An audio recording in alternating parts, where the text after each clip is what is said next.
Long ago, women and people of color were denied equal access to schooling and jobs until the affirmative action legislation of the 1960s and 1970s opened up doors for these disenfranchised citizens. But in 1996, Californians voted for Prop 209, which repealed affirmative action, leaving many of the state's poor, women, and minorities looking for help. Well, help has arrived.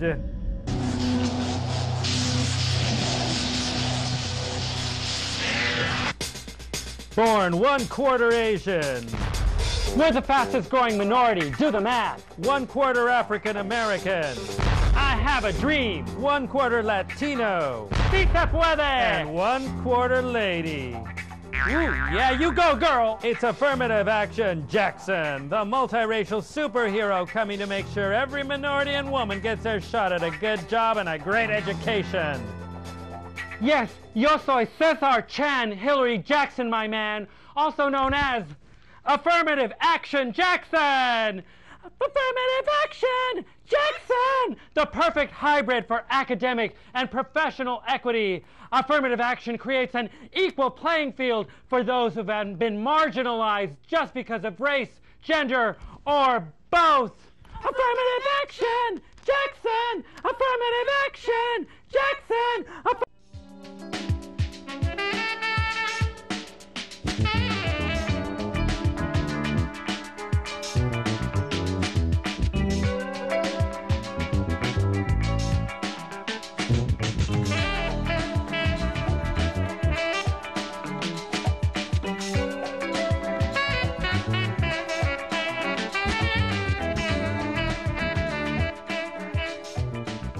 Who was that? Give him, her an Imagen Award just to get him, her out of here. Hi, welcome, you stay, they go.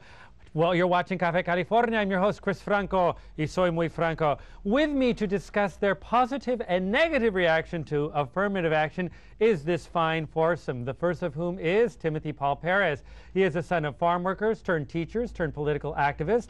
He's an actor and co-starred in Port Charles, ER, and Relax, It Just Sex. Tim Paul just wrapped the feature Ricky the Pig, co-starring whom? Yourself and John Seda. A very good actor, okay. And he's in good company working with you. Congratulations. Mr. Perez thinks that we need affirmative action today more than ever. Please welcome Timothy Paul Perez. Next, we've got Evangeline Ordaz. She has been an Angelino since birth and a lawyer since 1991. She has her own private law practice and has worked for the Humanitarian Law Project and the East Los Angeles Corporation. Ms. Ordaz sees affirmative action as society's way of restitution for years of institutionalized discrimination. Welcome, Evangeline Ordaz. Thank you. Thank you for being here. Armando Molina is a writer and advocate. And Armando, tell us a little bit of what you've been up to. My goodness. Writing social satire, mainly. Which you do very, very well. I satirize myself most of the time. And what is your position on affirmative action? Well, it's not very popular in communities of color, unfortunately, but it's more about the notion that the ideal should be that we be a colorblind society. Thank you for being here. Finally, we have Nelson Fernandez. He is the Director of Public Affairs for 97.1, the FM talk station. He hosts the Sunday edition. Yes. And he believes that Latinos should have access to education based on their merits, not on lower standards. Welcome, Nelson Fernandez. Welcome, everybody. Just so you know, in 1961, it was John Kennedy that became the first president to use the phrase affirmative action when he created the Equal Employment Opportunity Commission, stating that, quote, applicants are to be employed and treated during their employment without regard to race, creed, color, or national origin. Affirmative action escalated into the 80s, but in 1996, Californians voted in Prop 209, the famous Prop 209, which eliminates state-sponsored affirmative action. Okay, guys, the question is, what do you think the impact has been of affirmative action on society? Has it been overall good, or overall have we dug ourselves into a very ironic corner? Well, I just think if you just walk outside your house and you walk into a bank and you see the bank tellers who's working behind the, who are the bosses in the bank, there's people of color in those banks. Now, 15, 20 years ago, where I'm from, Fresno, California, I'd walk into a bank with my father, and there wouldn't be anyone of any color anywhere. I mean, there wouldn't be anybody of color selling you shoes in a department store, just anything. So I think there has been a tremendous impact of positive diversity that these laws have brought to American culture. Okay, diversity. Anybody else right now? Evangeline, has it been a good... I think it's had an incredibly positive impact. I probably wouldn't be sitting here today if it weren't for affirmative action. I believe that I was admitted to college and then also admitted to law school through affirmative action programs. And, you know, and they gave me opportunities that I wouldn't otherwise have had. Now, let me ask you something. Did you feel that, did your self-esteem, did you feel lower? Did your self-esteem take a blow because you were accepted to these universities? Or, I mean, could you handle, like, were students looking at you a certain way because, oh God, she got into school because she was Latino? I think it's a valid question. I don't know if my self-esteem took a blow, but sometimes, you know, my confidence wasn't maybe what it could have been. But I think that's something that, you know, that we need to work on in terms of these programs. I want to get back into self-esteem. I want to hear Nelson's reaction. Well, I mean, to Armando. I just want to say that... Has it been overall good or overall bad? I think it's worked on both sides, really, basically. But What's been bad about it?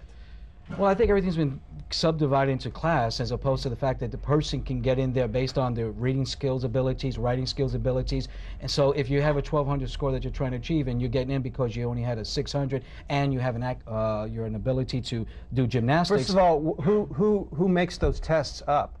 Board of Regents, there are a lot of people involved. Okay, so the people who make those tests up, sure. Now, do you find them culturally biased one way or another? I'm not interested in whether culturally. I'm concerned that the question is fair. And if the question is equal to an Asian or black or Latino... Let me ask you this. If an Anglo person, a white person, was asked a question on an SAT, who was the discoverer, who discovered America? Right. And an Anglo person was asked that question, and a Native American person asked that question, and it was on the SAT. Right. Now, what would the white person say? He would say Columbus, and the Indian would say, I don't know, my grandfather. Do you know what I'm saying? So what is the right answer? Well, who are making these tests? Who are setting these standards? I think you missed the point in sense when I'm saying to you is that the question is equal for everybody. If you did some homework, you did a little research, everybody's going to go to the question. Who discovered America? Well, if that's my question, you want to go that far back and your parents who came here, those are the ones. Who discovered? We're going to move to Armando Molina. Armando, affirmative action, good, bad? Well, bad. Who discovered America? I did. But aside from that, nobody gives me credit for that. So moving on to just the story of your life. Just let's talk about me. Let's get the notion into of racial preferences. Really, that's what it's about. And the argument can be made that ultimately it's tantamount to reverse discrimination. Sure. Mm-hmm. So I'm wondering if maybe somebody could... Let me ask this. Tim, you're saying we need it more than ever. Why more than ever now? Gosh, I mean, right now... You're doing well. We're at... I've got a gig I on ain't doing TV. that well. He's on the radio. She's got a private law practice. She's just generally fabulous. Look, what was the question? Why more than ever? Sorry. Okay, boy. I'm having too much fun. Oh, man, this is deep. Okay, why more than ever? Because right now, I think we're at the precipice of making some tremendous gains.